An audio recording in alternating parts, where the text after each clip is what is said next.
पटाखों की दुकान खुली मिली तो निगम करेगा सीज की कार्रवाई। पटाखे बेचने पर 10,000 तो खरीदने पर 2,000 का लगेगा जुर्माना।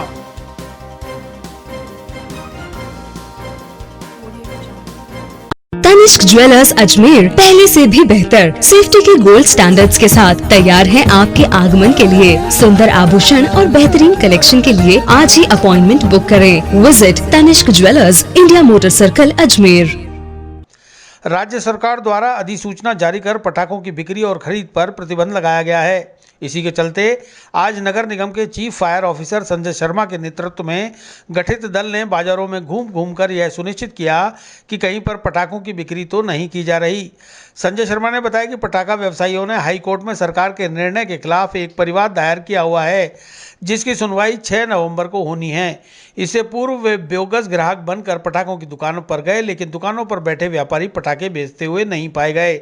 दुकानदारों का कहना है कि पूजा पाठ करने और अपना टाइम पास करने के लिए बैठे हुए हैं, लेकिन पटाखों की बिक्री नहीं कर रहे। अगर आपको कोई बिक्री का सबूत मिलता है तो कार्रवाई कर सकते हैं।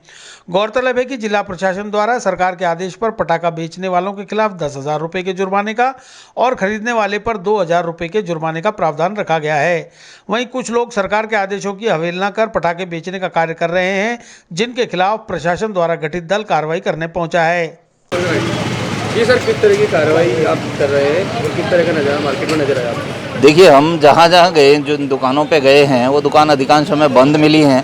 केवल एक दुकान खुली हुई थी, वहाँ पर हम गए तो उन्होंने हमें स्पष्ट रूप से मना कर दिया कि अभी हमने बंद कर रखा है, सेल कर नहीं रहे हैं।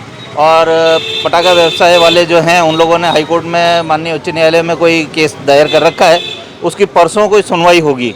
उसके बाद ही वो लोग कुछ निर्णय पे आएंगे। तब तक कुछ भी वो सेल नहीं कर रहे हैं। हमने भी उन्हें कहा कि आप यहाँ से कुछ भी सेल नहीं करेंगे, अन्यथा इसको सीज कर दिया जाएगा। तो वो केवल दुकान खोल करके बैठे हैं। उसके लिए भी उन्होंने ये कहा कि अधिकांश तो सब लोगों ने बंद कर रखी हैं दुकानें, शटर डाउन है, लेकिन कि अब हम जाएं कहाँ? हमारा टाइम तो पास करने के लिए हम दुकान पे तो आके बैठेंगे, यहाँ पे हमें पूजा पाठ भी करनी होती है, तो इसलिए दुकान में हम आकर के बैठे हैं। बाकी दुकान से किसी प्रकार की कोई भी व्यावसायिक रूप से कोई गतिविधि हम नहीं कर रहे हैं।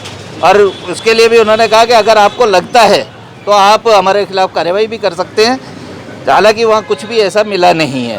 तो कुल मिलाकर के ये है कि जितने भी ये अभी पटाखा व्यवसायियों की जो दुकानें हैं, अधिकांश सब बंद हैं और यहाँ पर कोई किसी प्रकार की गतिविधि चल नहीं रही है। क्योंकि हम लोग एक तरीके से बोगस ग्राहक बन के गए थे, क्योंकि मैं भी यहाँ पे इस शहर में नया हूँ, मुझे भी कोई जानता नहीं है। तो उस हिसाब से एकदम अननोन बन के हम गए थे। वहाँ जा कर के हमने बातचीत करी तो यही नतीजा सामने आया कि कोई भी गतिविधि ऐसी चल नहीं रही है।